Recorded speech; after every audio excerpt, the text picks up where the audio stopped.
Hi viewers, ఈ క్లాస్లో మనము సెకండ్ ఇయర్లోని ఫస్ట్ చాప్టర్లో ఉన్నటువంటి ఫస్ట్ ఎక్సర్సైజ్ ఈలోని relative position of circles and common tangents ఎలా ఐడెంటిఫై చేయాలి, సో వాటిని సమ్స్ ఎలా సాల్వ్ చేయాలో, first bit and second bit sums ఎలా సాల్వ్ చేయాలో చూద్దామండి. సో దానికంటే ముందు అక్కడ మనకు రిలేటివ్ పొజిషన్ ఒకటి, కామన్ టాంజెంట్స్ ఎన్ని టాంజెంట్స్ ఉంటాయి ఒక మన టూ సర్కిల్స్కి ఇప్పుడు డ్రా చేసినప్పుడు అనే విషయాన్ని మనం ఒకసారి ఓవరాల్గా చెక్ చేసి చూద్దామండి. అదొక ఈ కాన్సెప్ట్ మనకు అర్థమైనట్లయితే మనకు సమ్స్ చేయడం చాలా ఈజీగా ఉంటుంది. సో ఇక్కడ first try to understand its concept అండి. ఒకసారి ఈ కాన్సెప్ట్ అండర్స్టాండ్ చేసుకోవడానికి ట్రై చేయండి. ఇక్కడ మనకు ఒక టూ సర్కిల్స్ ఉన్నాయండి. ఈ టూ సర్కిల్స్ అనేది ఎక్స్టర్నల్గా ఉన్నప్పుడు, మనకి ఇచ్చే రెండు సర్కిల్స్ ఎక్స్టర్నల్గా ఉన్నప్పుడు, సో ఈ సర్కిల్ యొక్క సెంటర్ C1, రేడియస్ R1, ఇంకో circle centre C2, radius R2. ఈ టూ సర్కిల్స్ ఇలా ఎక్స్టర్నల్గా ఉన్నట్టు కొంచెం దూరంగా ఉన్నప్పుడు ఇక్కడ మనము డ్రా చేయడానికి ఎన్ని పాసిబిలిటీ టాంజెంట్స్ ఉంటాయంటే common tangents. So this is one tangent అండి, ఇది ఒక టాంజెంట్. సో ఇలా ఒక టాంజెంట్ గీయగలుగుతున్నాము. ఇలా అంటే మొత్తం ఎన్ని టాంజెంట్స్, 4 టాంజెంట్స్ గీయగలుగుతున్నాం. సో అవి కామన్ టాంజెంట్స్ మొత్తము 4 అండి. ఇందులో ఎలా ఒకటి ఈ అవుట్ సైడ్ నుంచి డ్రా చేసిన టాంజెంట్స్ని ఏమంటారంటే డైరెక్ట్ కామన్ టాంజెంట్ అంటారండి. దాన్ని షార్ట్కట్లో DCT అంటున్నాం, direct common tangent DCT. So ఇక్కడ ఇన్నర్ సైడ్ నుంచి డ్రా చేసినటువంటి వాటిని ఏమంటారంటే TCT, ఓకేనా, ట్రాన్స్వర్స్ కామన్ టాంజెంట్ అంటాం. సో మొత్తము ఇక్కడ ఎన్ని టాంజెంట్స్ గీయగలిగినాము, మొత్తము 4 టాంజెంట్స్ గీయగలిగామండి. సో ఇక్కడ ఈ పాయింట్ని అంటే ఈ DCT టాంజెంట్స్ ఉన్నాయి కదండి, డైరెక్ట్ కామన్ టాంజెంట్స్, ఎక్కడైతే ఇంటర్సెక్ట్ అవుతాయో ఆ ఇంటర్సెక్టింగ్ పాయింట్ని ECS అంటామండి, ఎక్స్టర్నల్ సర్కిల్ సిమ్యులేటెడ్ అంటారు, ఓకేనా. సో ఇక్కడ internal transverse common tangents intersect అయిన పాయింట్ని ICS అంటాము, ఇంటర్నల్ సర్కిల్ ఆఫ్ స్టిమ్యులేటెడ్ అంటాం, ఓకేనా. సిమ్యులిట్యూడ్, ఈ సిమ్యులిట్యూడ్ ఇక్కడ ఒక పాయింట్, ఇక్కడ ఒక పాయింట్, 2 పాయింట్స్ అండి. సో మనకు సెంటర్ ఆఫ్ పొజిషన్ సిమ్యులేటెడ్స్ ఎన్ని ఉంటాయంటే 2 ఉంటాయి, ఒకటి 1 ECS, ఇంకొకటి ICS. కామన్ టాంజెంట్స్ ఇక్కడ DCT 2 ఉంటాయి, TCT 2 ఉంటాయి, టోటల్ 2 అండి. మరి ఏ కండిషన్లో అంటే C1 C2 greater than R1 R2 అంటే రెండు సెంటర్ల మధ్య దూరమును, రెండు సర్కిల్ యొక్క సెంటర్ల మధ్య దూరము ఆ రెండు సర్కిల్ యొక్క రేడియస్లను సమ్ చేస్తే వచ్చేదానికంటే ఎక్కువగా ఉంటుంది అని అర్థం. C1 C2 greater than R1 R2 అండి. అలాగే టూ సర్కిల్స్ టచింగ్ అవుతున్నప్పుడు, టూ సర్కిల్స్ ఈచ్ అదర్ ఒకదానికొకటి టచ్ అవుతున్నప్పుడు, సో ఇక్కడ టాంజెంట్స్ ఎన్ని డ్రా చేయగలుగుతామంటే DCT టాంజెంట్స్ 2 డ్రా చేయగలుగుతాము, 1 TCT టాంజెంట్ని ఒకటి డ్రా చేయగలుగుతామండి. టోటల్ పొజిషన్స్ ఎన్ని ఉంటాయి సర్కిల్కి సిమ్యులిట్యూడ్, ECS ఒకటి ఉంటుంది, ICS ఒకటి ఉంటుందండి. So that is total 2. మరి ఇక్కడ కండిషన్ ఏంటంటే రెండు సర్కిళ్ళ మధ్య distance, the distance between the 2 centres is equal to the sum of the radius. ఆ రెండు రేడియస్ని యాడ్ చేసి వచ్చే మొత్తానికి సమానంగా ఉంటుంది. సో ఈ కండిషన్లో మనం ఏం చెప్పవచ్చు అంటే కామన్ టాంజెంట్స్ 2 ఉంటాయి, ICS ఒకటి ఉంటుంది, ఓకేనా, ECS ఒకటి ఉంటుంది అని చెప్పచ్చు. అదే 2 సర్కిల్స్ ఒకవేళ ఇంటర్సెక్ట్ అవుతున్నప్పుడు, 2 పాయింట్స్, ఒక 2 పాయింట్స్ దగ్గర ఇంటర్సెక్ట్ అవుతున్నట్టు కనుక తీసుకున్నట్లయితే ఇక్కడ మనం డ్రా చేయగలిగే టాంజెంట్స్ ఎన్ని ఉంటాయంటే ఓన్లీ 2 టాంజెంట్స్ డ్రా చేయగలుగుతామండి. That one is also DCT, direct common tangents మాత్రమే డ్రా చేయగలుగుతాము. సో ICS డ్రా చేయడానికి ఇక్కడ పాసిబిలిటీ ఉండదు. సో ICS డ్రా చేయడానికి TCT డ్రా చేయడానికి పాసిబిలిటీ ఉండదు. అలాంటప్పుడు ICS అనేది కూడా ఉండదు. సో ఇక్కడ ఓన్లీ ECS మాత్రమే ఉంటుంది, ఓకేనా, ఎక్స్టర్నల్ సెంటర్ ఆఫ్ సిమ్యులిట్యూడ్ మాత్రమే ఉంటుంది. సో రెండు DCTలు ఉంటాయి, ఒక ECS మాత్రమే ఉంటుంది. అంటే కామన్ టాంజెంట్స్ 2 ఉంటాయి, పొజిషన్ ఇక్కడ సెంటర్ ఆఫ్ పొజిషన్ ఒకటి ఎలా ఉంటుంది, ఒకటి అవుట్ సైడ్ మాత్రం ఉంటుంది. ఈ టైంలో కండిషన్ ఎలా ఉంటుందంటే R1 minus R2 less than of C1 C2 less than of R1 R2గా తీసుకుంటాం, ఓకేనా.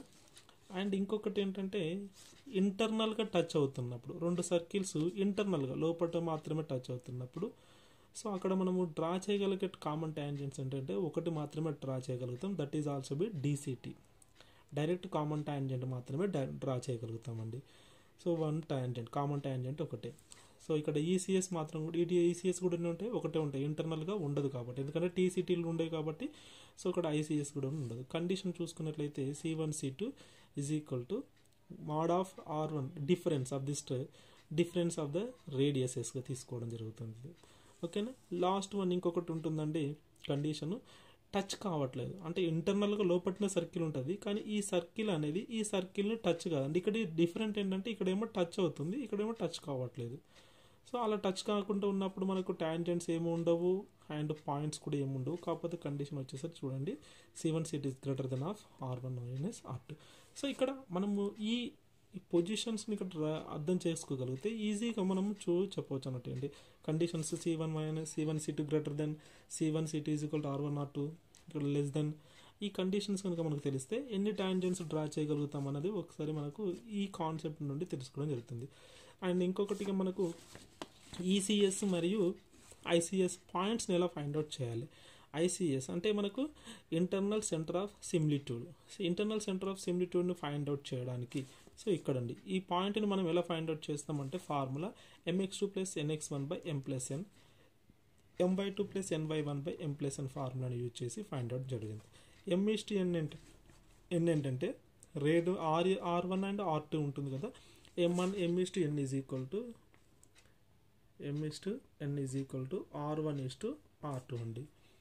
m/n ఈజ్ ఈక్వల్ టు R1:R2గా తీసుకోవడం జరుగుతుంది.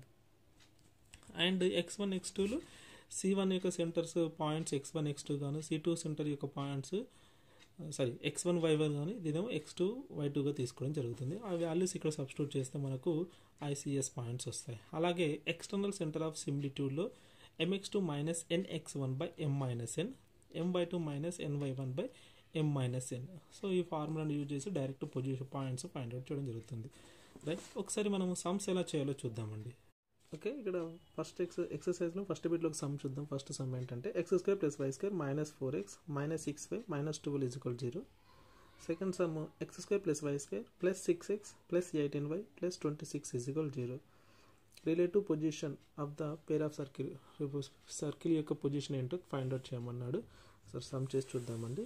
Right. First equation s is equal to x² + y² - 4x - 6y - 12 = 0. So ఇక్కడ g is equal to -2, f equal to -3 అవుతుంది. Centre C1 is equal to 2, 3. మనకు formula -g, f కాబట్టి 2, 3 అవుతుంది. So second equation చూస్తే second equation x² + y² + 6x + 18y + 26 = 0. So ఇక్కడ 26 = 0. ఇందులో g is equal to 3, f equal to 9 and c equal to 26. Here c is equal to -12 children's. Okay, centre C2 -3, -9. Okay, ఇక్కడ radius R1 is equal to g² 4, f² 9 -(-)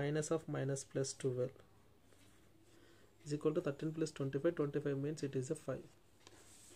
Here C2, so radius R2 is equal to 3 3s are 9, 9 9s are 81 -26.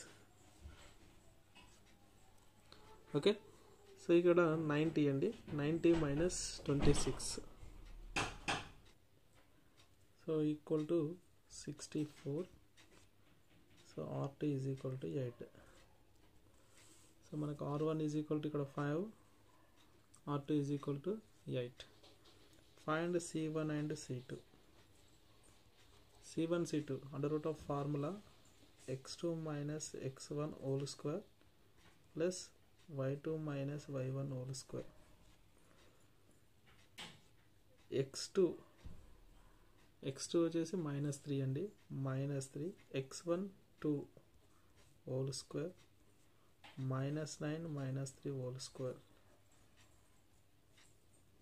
5 square 25, 12 square 144, 169 అంటే 13. So therefore C1 C2 is greater than to the R1 R2 అండి. Sorry, it is equal to R1 R2. C1 C2 13 వచ్చేసింది. Sum of the value 5 + E8 it is also be 13. So రెండు రేడియస్లు తక్కువ ఈక్వల్గా ఉన్నాయి కాబట్టి ఆ రెండు పొజిషన్ ఎలా ఉంటుంది చెప్పవచ్చు. రెండు సర్కిల్స్ టచ్ ఈచ్ అదర్, ఒకదానికొకటి టచ్ అవుతాయి ఇట్లా. C1 C2. సో టాంజెంట్స్ వచ్చేసి ఇలా టాంజెంట్స్ ఉంటాయి. ఇది ECS, ఓకేనా, DCT అండ్ TCT, ICS, ఓకేనా. So circles touch each other, position అడిగాడు కాబట్టి the circles touch each other. So ఇలా ఫస్ట్ మనం ఇచ్చిన సర్కిల్స్లో రేడియస్, సెంటరు, ఓకేనా, ఫైండ్ అవుట్ చేసి డిస్టెన్స్, రెండు సెంటర్ల మధ్య distance find out, distance formula apply చేసి డిస్టెన్స్ ఫైండ్ అవుట్ చేసి, so first we finding the condition identify చేస్తాం.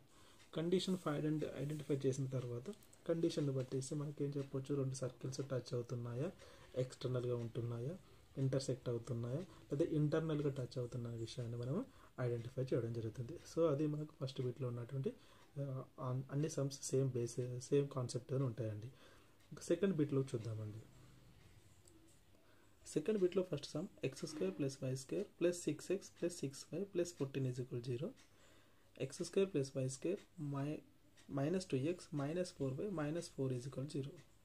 సో ఎన్ని టాంజెంట్స్ ఉంటాయని అడుగుతున్నాడు. సో టాంజెంట్స్ ఏంటంటే చూద్దామండి. First x² + y² + 6x + 6y + 14 = 0లో g = 3, f = 3, c = +14.